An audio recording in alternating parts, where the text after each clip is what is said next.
So is it like I'm originally from Philadelphia? What about me? Whatever you want to say when I say that. Okay.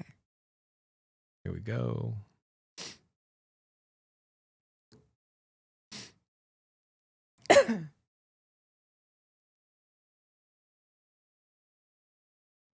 Guys, welcome back to another episode of the Replay Podcast. Today we have Rachael Tharp, right? Yes. On the podcast. She is a lovely real estate agent here in Las Vegas. Rachael, thank you for coming on. I appreciate you. Thank you for having me. How nervous are you on a scale from 1 to 10? Yeah, I don't love the whole video thing, but You're like, it ain't I'll my get through thing. it. Yeah, you got this. It's very casual, very easy. Yeah. Tell me a little bit about yourself. Well, I am born and raised just outside of, or I was born and raised just outside of Philadelphia. Mm-hmm. So I'm from the East Coast. And then I moved around a bit for my previous career. And then I ended up in Vegas. Mm-hmm. This is actually my second time moving to Vegas. And it's the first place I've actually kind of planted my roots and call home. So I purchased in 2016 for myself, which is my first home. And I've been here ever since. I've been here since 2015, really. Cinco de Mayo, actually, was the time back. So I've been here about 9 years. So Philadelphia, what were you doing that made you move around everywhere? I worked in the beverage industry, okay. the adult beverage industry. Yeah. So I represented companies. I worked mostly for Bacardi USA. That's who I worked for and with for quite a few years, about 6 years. And then I moved around. Rhode Island was my first job with them. Then they moved me out here to do special events. And then I moved to Nashville, which was a blast. Loved Nashville. I do too. But I feel like I was there at like the prime, right before it got super commercial. Yeah, before it blew up. Yeah. And I met some of my, still to this day, best girlfriends.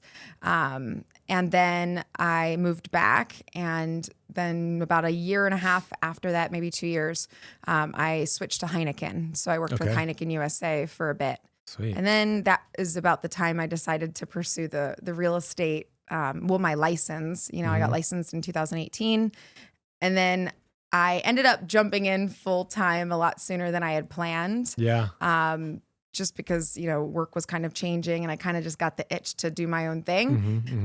And so in March of 2019, I went full time real estate, kind of just cold turkey, just jumped right in. To be a realtor. To be a real estate agent. Man. Yeah. Okay. So we'll touch on the real estate part. Let's touch on so you were growing up and you said, I want to be in the beverage industry. What did you grow up wanting to do? I didn't wake up one day and go, oh, I want to be in the beverage industry. Actually, it's a funny kind of situation how that started. I was a Flyers ice girl in the 2007-2008 season, and I was kind of crouched down next to a row of guests, obviously, or fans, I could say. And one of them, I got to talking to one of them, and they were like, hey, have you ever done like promotional modeling and stuff like that? And I said, no. And so he gave me his card and it said Bacardi USA on it. And so it's like, oh, that's kind of cool. Yeah. Because Bacardi owns Grey Goose, Bombay Sapphire, Dewar's, all really staple brands. Grey Goose and Bacardi probably being like the most flashy and the fun ones. Now Cazadores tequila, because everybody loves tequila. Yes. And so I just started off with doing promotions throughout college. I also bartended. I kind of always had a lot going on. And then when I graduated college, there were 2 positions available with the company that basically represents Bacardi, the agency. And so I applied to one in Albuquerque, New Mexico, and one in Rhode Island. And I got the first one I applied for, which was the Rhode Island. So it's kind of like a team brand specialist is what they call it, but like a key account manager for the brand up there. So it kind of just all happened by being out and about doing all the little jobs that I like to do. Yeah. That's awesome. Yeah. So you got the job. What would you say are some of the highlights of that career? Oh man, there's a lot of those. Awesome. Top three. Okay. Top 3, I would say obviously you go to work every day and you're with fun people in a fun industry selling really fun brands. So a lot of people love what they do if you're good at sales or marketing, but you could be marketing toilet paper or something, or a pen, a pen company, or like a regular manufactured product, consumer goods. This is something that in a strong market or a bad market, it's thriving. Yeah. You always see, liquor sales are always pretty strong. And it's just people have a little bit more of like a casual yet professional it's a bit more lax. Yeah, it's lax, but it actually, I think a lot of people, the first thing anyone would say when I got into like the full-time not real estate, but liquor sales, they were like, oh, so you're like a Bacardi girl? Like, do you give samples? I'm like, yeah, in college, but that's not what's feeding me now. And I don't mean to say that in a weird way, because this was in Philadelphia, not in Las Vegas, when there actually is like career promo models. Yeah. And I see it, I've seen it, and I've worked with them, and they're great. They make a ton of money. But there is a lot more that goes on in that business than what most people kind of just see on the surface level. Yeah. Yeah. Okay. So, man, at what point did you say, okay, I'm over this, I want to do real estate now? Like what happened? Was there something that happened, or was it just like, oh, I'll try real estate? I think, that was only one of the positives of that industry, and that's fine. But I think that one of the biggest, and if you ask other people in that industry, it's a grind. And it's, you're always on. It's not just 9 to 5. When you go out into an account or a liquor store, you're looking at the shelves, looking on the menus. And you always, if you're in your market or in your accounts, you're representing that brand. So you're always on. And the going out, you work your full-time job during the day, and then you are out showing face, making relationships, kind of like real estate actually, on like in your evenings. So after a while, I kind of climbed up the ladder in that industry and the company. And when I left, I was the national account manager for hotel, casino, and nightlife. And That's so awesome. you can imagine how, the traveling, plus when you're here and people are sending all their clients here or their customers, and you're kind of the go-to for the market, especially a place like here. It just got to be a lot. And I really like to stay healthy and fit, and I'm into like endurance racing. And so it just became a little too much for the kind of lifestyle that I want to pursue moving forward. Would you say you kind of outgrew it then? Like, Yeah. not in a negative way, but it's the next milestone in your life, the next step in your life. Let me do real estate. Right? I definitely outgrew it. Yeah.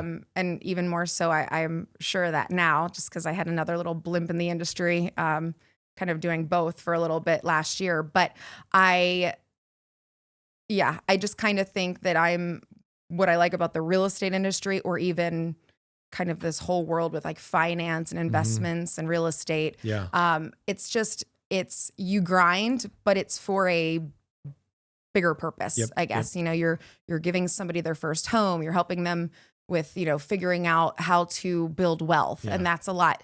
It's worth the grind in that sense. There's value there. It's just not like, oh, I'm selling beverage for people to get in. Have a good time. Exactly. Yes. Have a good time. Yeah. So talk to me about your first year in real estate. How was that? The downfalls, the struggles, the wins. How was that? Well, it was quite shocking at first, because I went from the second number to your question before is, it's a job and you get a really nice expense account. And so you've got, great salary, great expense account. You're pretty much living life to the fullest on, the company, basically, because you're doing that every day, every night. Twofold is when you go out on your own and you're an entrepreneur, you pay for everything, including health insurance. So I went the complete opposite of what I've been used to, and so it was a little scary, but honestly, when I moved here again, I decided to buy, like I said, and I purchased in Turnberry Towers. And so I had been living there for, at that time, I would say 4 or 5 years. And so I already had a good network, great relationships there, and they were really supportive when I got my license. So a lot of my success and how I started, and I feel like I had a pretty quick start, was because I was blessed to have, my home be kind of a source of my business. And so I think that it was obviously a shock. There was some growing pains, but I feel like I kind of hit the ground running because I was right place, right time, kind of right attitude. And so it was a good year. I also decided to take on another monumental challenge, and that was to train for my first full Ironman the same year I decided to go out on my own. So I like to kind of put myself under pressure sometimes. How was that? How was it training for it?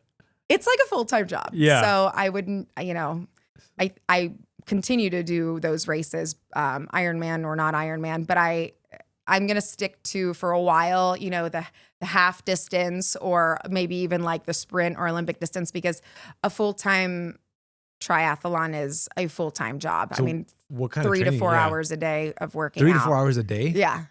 Yeah. And wait, are you saying 3 to 4 hours a day if you want to like actually be very competitive, or No? shit. Me, I was just trying to finish. I mean, and I did, but That's awesome. I would say like 3 hours. You do pretty much 2-a-days type of thing. You'll start, you get up at 4:30 a.m. because again, we're in the desert. So when it's the summertime, it's extremely hot, extremely early. So a lot of your workouts are brick workouts where it's, you get up, you bike, 20 to 30 miles, and then you run Something 3 casual. miles right after. So it's longer workouts. And then most of the time, if you can't do that one long workout, then you're splitting them up. So it's before work, after work. And when it's real estate, it's just whenever you can fit it in. Yeah, that's true.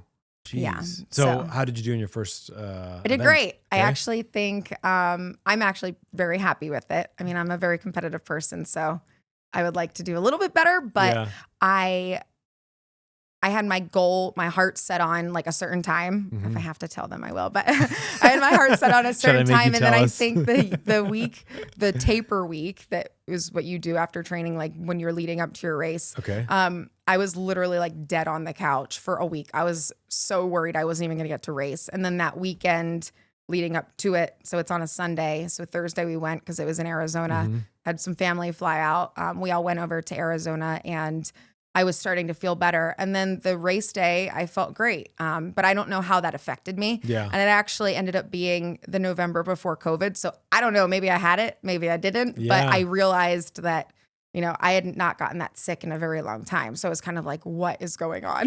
Jeez. So, because the race is like your, the last lap. It's your celebratory lap to all of the training. The race isn't the part that's, that hard. It is hard. You can't just pick up and do an Ironman. Some weird people can, but I couldn't, and most people couldn't. Yeah. But, I've never like thought about it like that. Yeah. I mean, some people could do a half, like the beast athletes, but it's your body is just not, I mean, that's why some people say it's not a healthy sport or a healthy hobby, because the grind that it is to your body. And then also, swim, bike, run. I mean, if you can swim, 2.4 miles and then get on your bike and 112 miles and then run a marathon, wild. Not many people can just whip that up in a morning. So how many hours, how long is the whole event? I don't want you to give away your time if you don't want to. You can. So it is, I think you have to finish under 17 or 18. I should know that, but within that time frame. So a lot of times, for the rookies and the average athletes, you're starting when it's dark out and you're finishing when it's dark out. So they'll give you like chicken broth, chicken soup, towards the end of it. But my goal was to finish in, I think it was 14 or 13, and I finished 14:11. That's great. Yeah. So a good average first time for sure. Okay. Man. And I kind of feel like, it's 14:11 because on the clock, if my wave in the swim started almost an hour after it started. So I think that the clock read 15:11, which means it was 14:11. So but that includes your transitions and everything, which that is like one of the longest swim to bike transitions. It's like a mile long. So you cut out the transitions. I definitely did it under 14. I hit my goal 100%. Yeah. That's great. Yes. I finished. That was the goal. So. Yes. Congratulations. That's awesome. I would never do that. Thank you. Yes, you would. I think everybody should. It is definitely a challenge that everyone should put themselves to. Man. At least some sort of a triathlon, not necessarily an Ironman, because it just proves to you that like your body and your mind can do so much more than I agree with that. Yeah, 100%. you think. Yeah.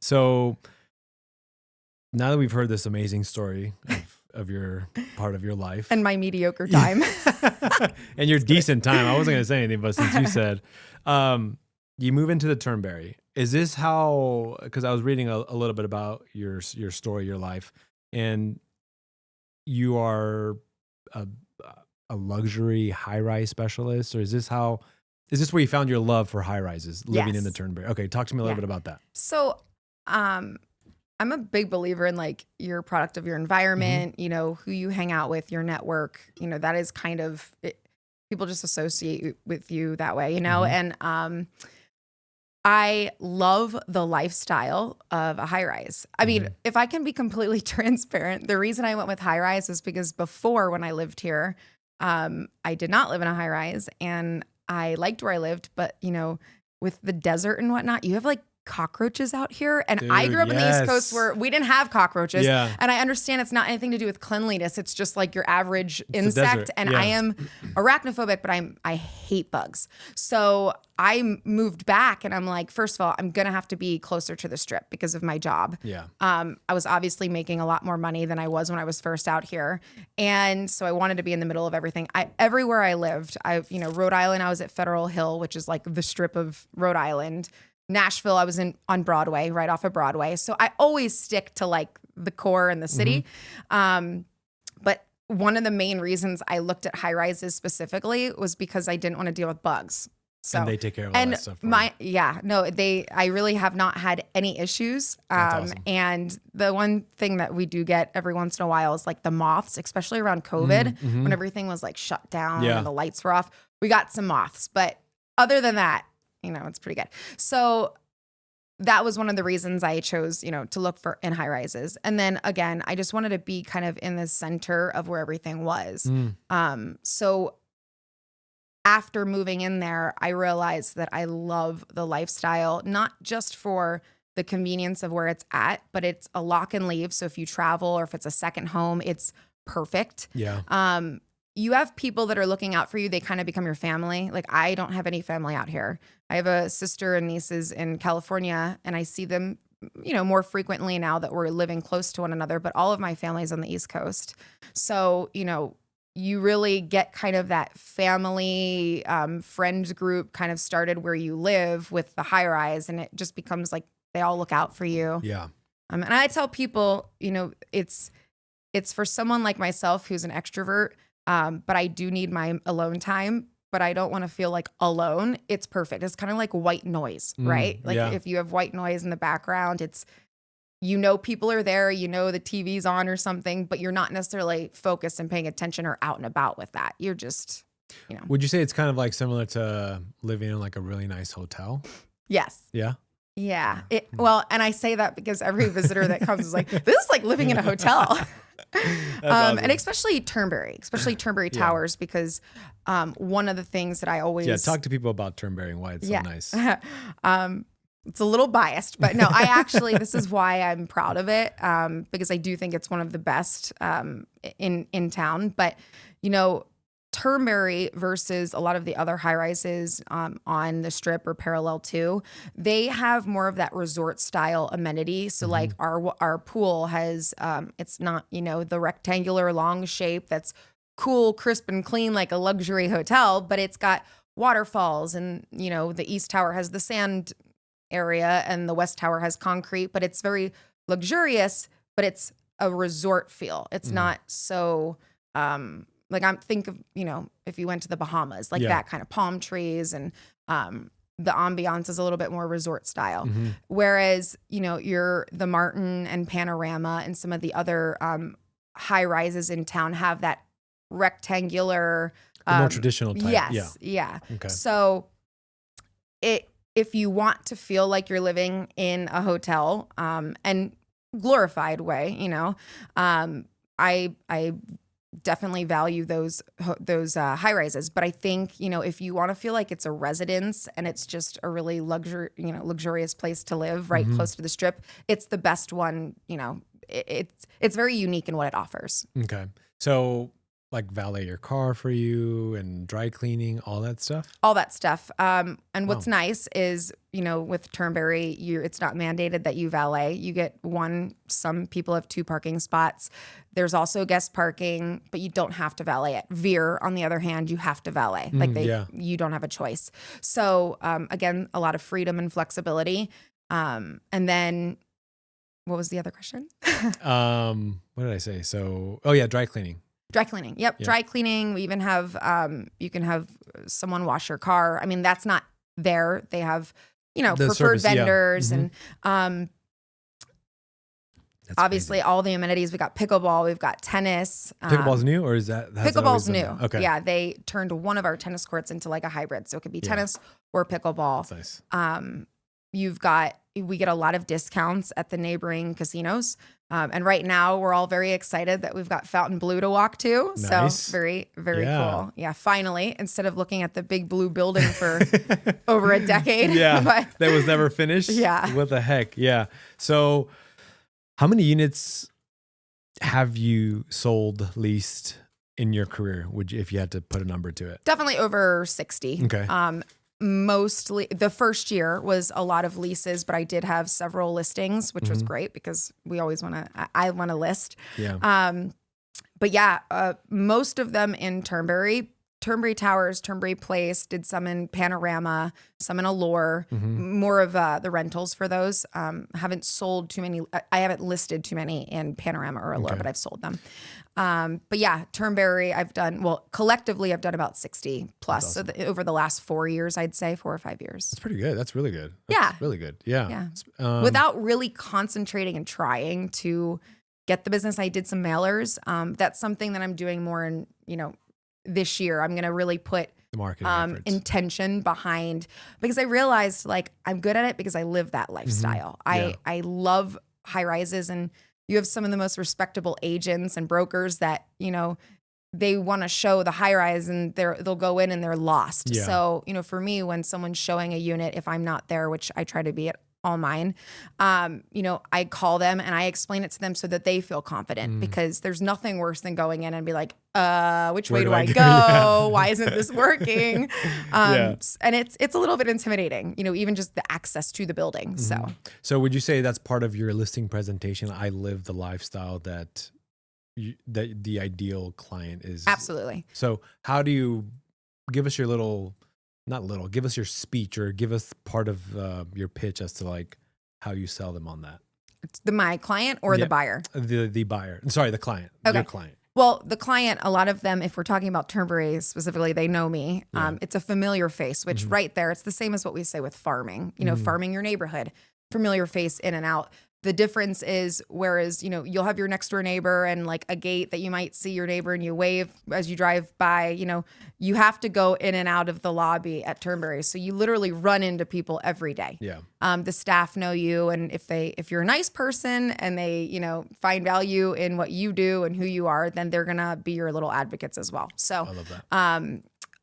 A lot of times when it comes to Turnberry, it's not really much of a sales pitch, because it's already pretty much, hey, they told me you're great, can you list my home? But I like to be professional in all of my, leads or client with all clients. But I do say that I live this lifestyle. One of the things that is easy to kind of get in the habit of doing when you are selling in a high rise, especially if you live there, is to not show up to all of your appointments. But I try to be at every single one of them, because the advantage that I give my sellers and the benefit that, the agents or the clients that are looking at the unit get from me is understanding what it's like to live there. And if you've ever been in there, I mean, a lot of them, outside of, their individual decor and design of what the homeowner has done, it's cookie cutter. It's the same, like the Turnberry, we've got 4 sizes, right? Turnberry Towers, at least 4 sizes. It's a 1 bedroom, two different types of 2 bedrooms, and then a 3 bedroom. So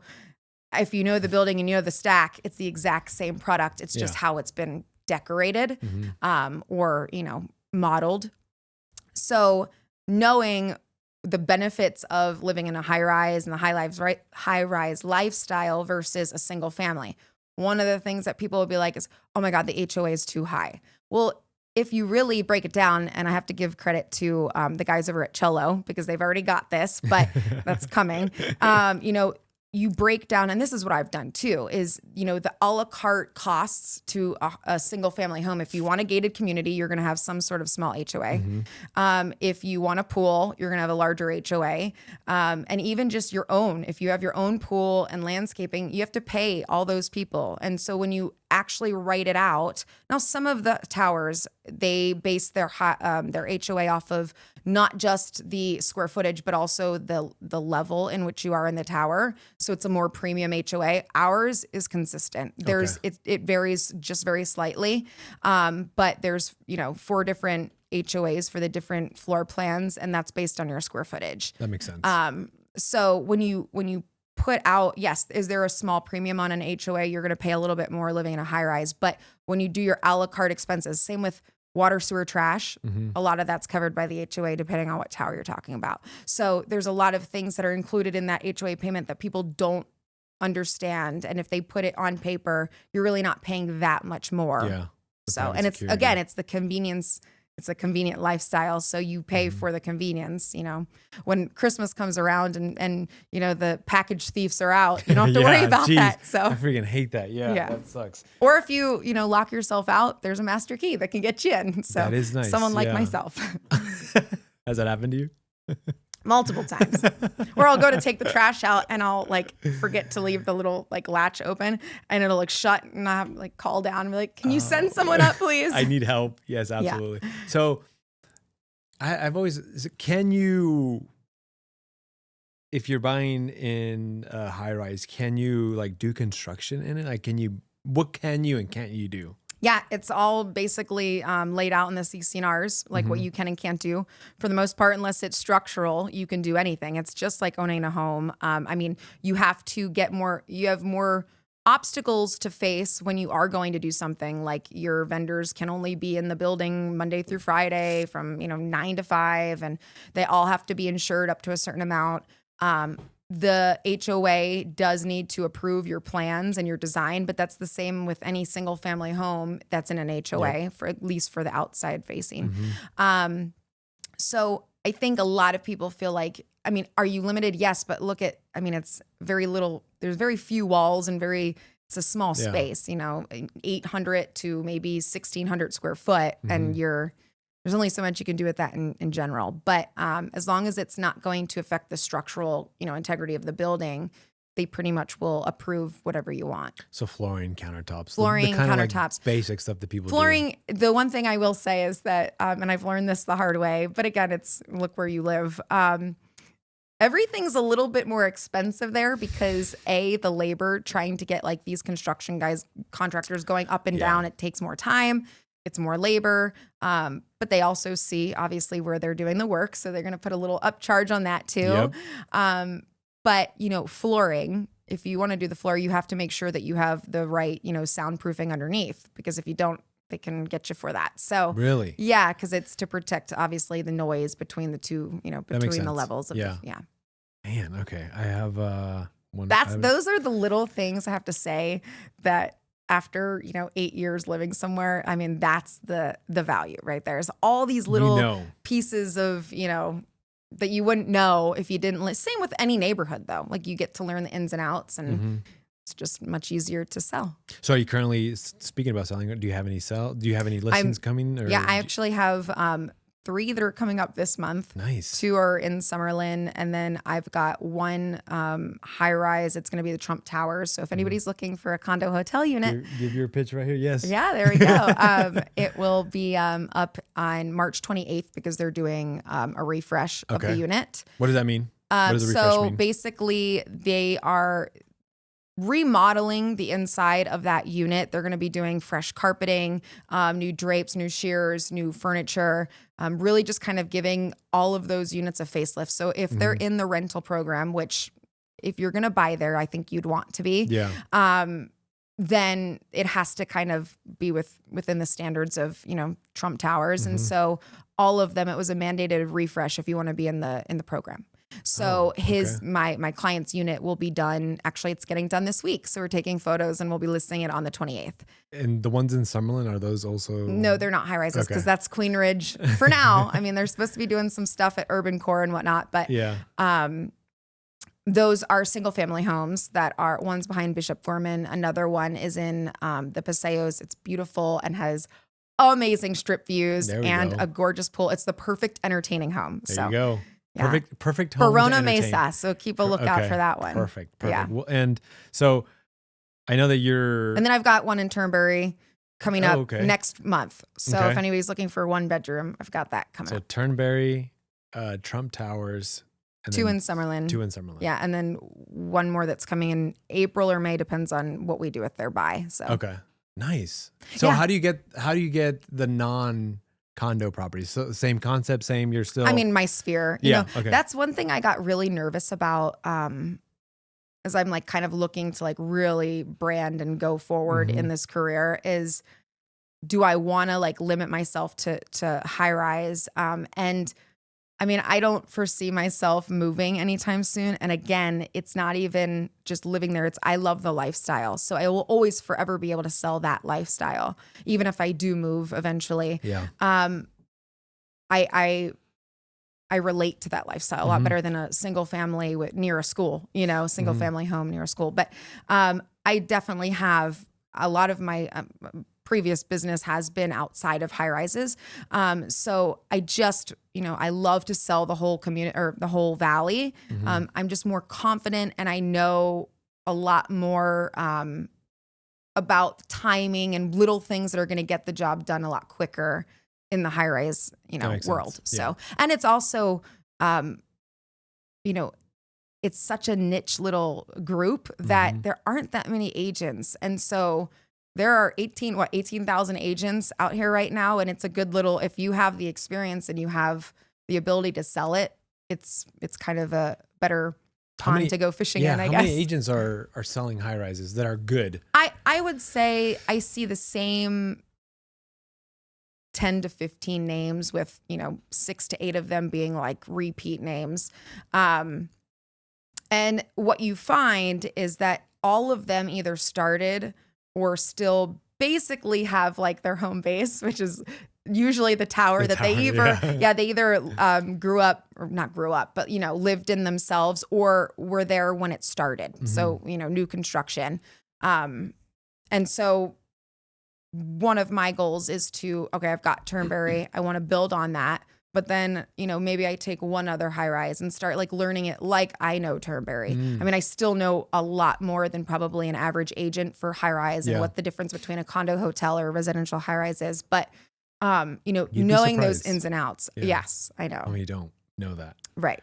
Um, And it's to nobody's discredit. Yeah, I mean, it's, no. you know, it's just these things that unless you're dealing with it, you're never going to know it. mhm. So. So obviously you have some favoritism towards Turnberry. What's your second favorite if you had to live in one? Oh, well, that's a hard one. You had to pick. It I has to be know. one. And why? Okay. This is going to be, I answer very long, but You're fine. You're okay. good. So I really like Waldorf. Ooh, okay. Only because I just had my first Waldorf sale last year. It was actually my best sale of my career. Best sell, ladies and gentlemen. How much yeah. was that for? 2.7. Holy moly. Yeah. Oh, nice. And it was stunning. And again, you're asking the person that likes to be in the heart of everything. Yeah. So, but I have in my getting a little bit older, I appreciate like Summerlin for all of like the natural things that you can do, like go out and ride your Slower. bike outside Yeah.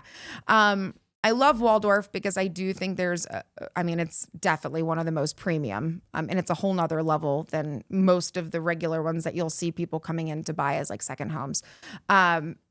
I also am extremely excited about Cello at Symphony Park because yes. I've done a lot of communicating with them, kind of considered maybe going over to sell it, but then I'd have to kind of forfeit my business and my tower. And I just, I have the network. I love high rise. And if I want to expand my business, I didn't want to kind of just pigeonhole myself. But that project is going to be like a huge focus of mine because it's stunning. It's something unlike any other.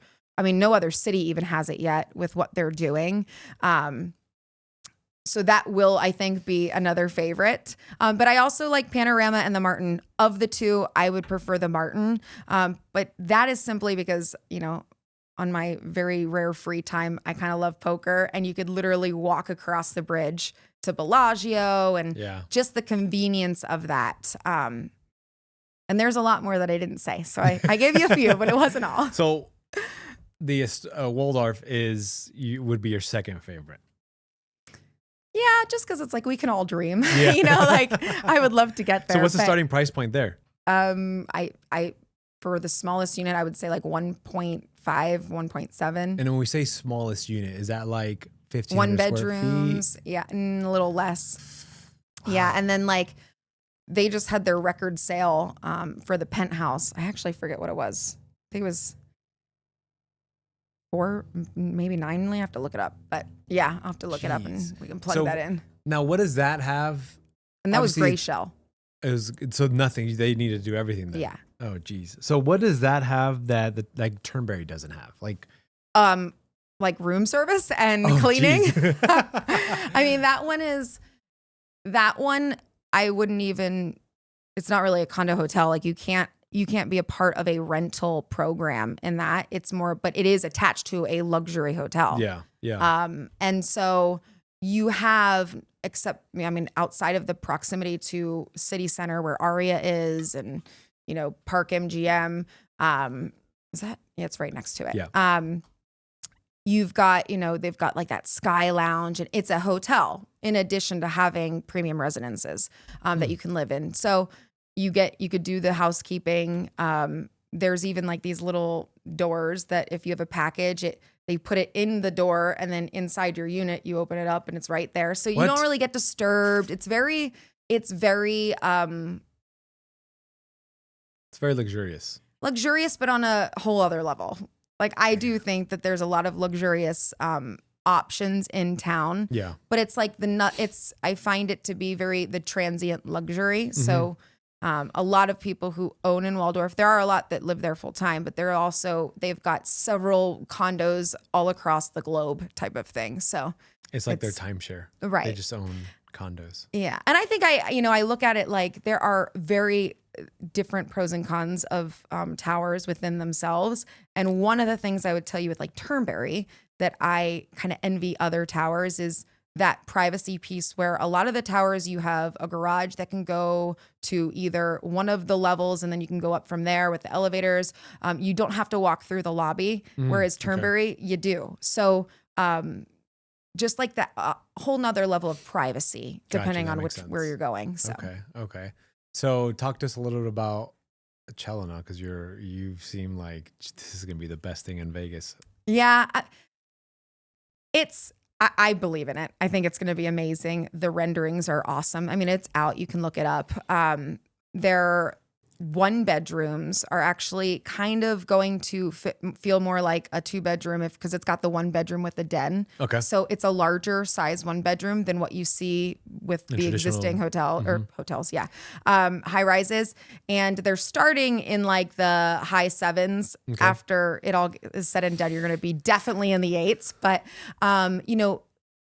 there are no towers right now that have, they've got 10-foot sidewalks right out front. They're going to have a grocery store underneath, workspace underneath. It's a community within a community.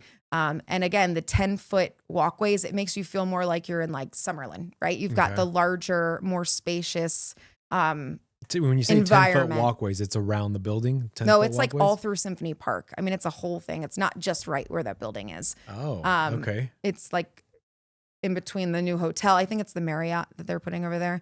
MoMA, the Modern Museum of Art, is opening up right next to it. So it's going to be its own. It's going to be like, like Summerlin is it's like their own master community basically. And once they go ahead and sell most of that tower, I think they have the opportunity to build another one adjacent to it. But again, it's going to be more private. Yeah. Like you walk outside of some of ours right now and you don't necessarily have. I've walked outside of Turnberry and it's. Yeah, I mean, you're in the middle of a city, right? So this is a little bit set aways, but you still have stunning strip views. You're right kind of in the middle of, you got the downtown, the arts district, and then a very short Uber ride to, the strip. But you feel like you're out and about a little bit further. Like you've got the open environmental, I don't know what I'm trying to say. Like any crazy amenities? Yes. Oh, they're going to have like a golf simulator, the pool, spa. Yeah. It's amazing. It's gonna be sick. Yeah. Jeez, that's nice. And the penthouses are going for like in 4 million plus, but how big is a penthouse? Give me square footage. I think it's about 2,000 or just, yeah. It's going to be. Why don't you just buy a house? I don't see, because a house isn't going to give you the panoramic views and the convenience of just walking out your door and being literally in the middle of Las Vegas. See that, man. I think it's just your preference, right? Because if I was going to spend $2 million, I would want some land. I would want like maybe a gun range in the bottom of my house, or I don't know.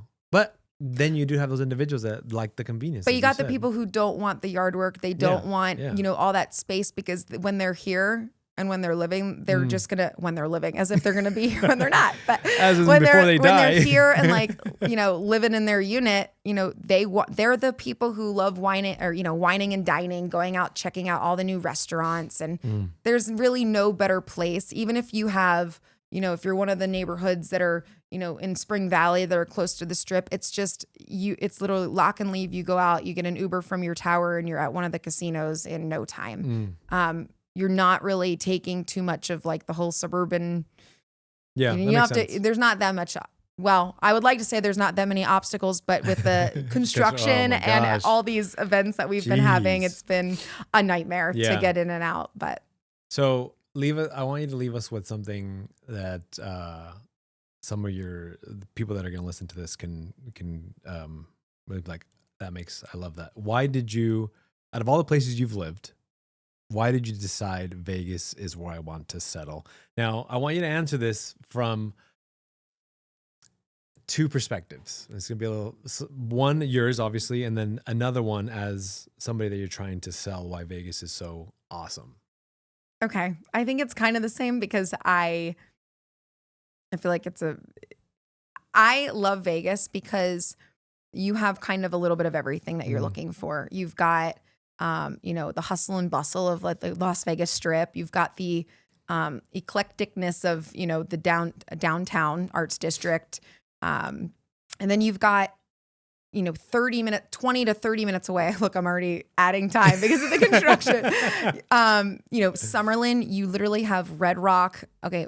I'm not even going to tell them my little secret place and hideout, but you are literally right next door to some of the most beautiful, like, scenic scapes that you can play in, hike, bike, swim, Lake Mead. While we still have the water. This year is good though. Yes. And then, you can be active and outdoorsy by day and go party and enjoy some of the best, celebrity chefs and most jaw-dropping casinos and shows by night. So it's a little bit of everything for everybody. And you've actually lived like that lifestyle too, right? With your past career where you really know like the fine dining. Oh yeah. So you can really vouch for that and speak to. Yeah. I mean, it's unlike any other place in the country, I think. And I mean, we are the entertainment, center of the country, if not the world. I would say Dubai's got us good competition, just by a little bit. Yeah. That's one thing that I tell people. I say the cost of living is great. Yeah. Sort of. I always used to lead with that, but I'm kind of like, I don't know. Yeah, but then it's going up everywhere, right? So we could still lead with that. The cost of living for me, you have pretty much great weather all year, except for like 3 months of summer, which... Training year round. Yeah, right? So you can raise a family. You can actually own a home, where I know people in California, and I'm pretty sure on the East Coast too, where if you want to own a home, you're in California or in the East Coast, you have to like have a little apartment if you want a $400,000, $500,000 home. And you also have to, it takes, 30 plus minutes to get to a neighboring neighborhood or city. And here, everything is really like 20, 30 minutes. Yeah, that's what I tell people moving here, no matter where you live, 20, 30 minutes, wherever you want to go. But then we get spoiled and we're like, this is going to take me how long? Because all this traffic. Son of a gun. I know. Yeah. So, Rachel, thank you so much. If people want to reach you, how can they reach you on social media, email? How can people reach you if they have questions? Yeah, I'm definitely on social. It's Rachael Tharp _Vegas. And you can email me. I've just moved over brokerages, so I'm super happy about it. Yeah. Rachael at Huntington and Ellis, which is also an East Coast kind of name and brokerage. Yes. So I kind of found He's my from the home East Coast there. too, right? He is. That's Yes, right. Craig. Huntington and Yeah. Ellis Shout are out both to Craig. areas. I know. Yeah. So I'm with my peeps now. Yeah, you know? I love it. Yeah, Rachael at huntingtonandellis.com. Awesome. Thank you so much for your time. Thank this you was so awesome. much. Thanks for inviting me on. It's not that bad, right? You weren't the stress level No, is good? I'll give you my answer when I watch it. So. Oh, that was great. Okay, Great. now I gotta make sure because I'm like, oh my God, the square footage.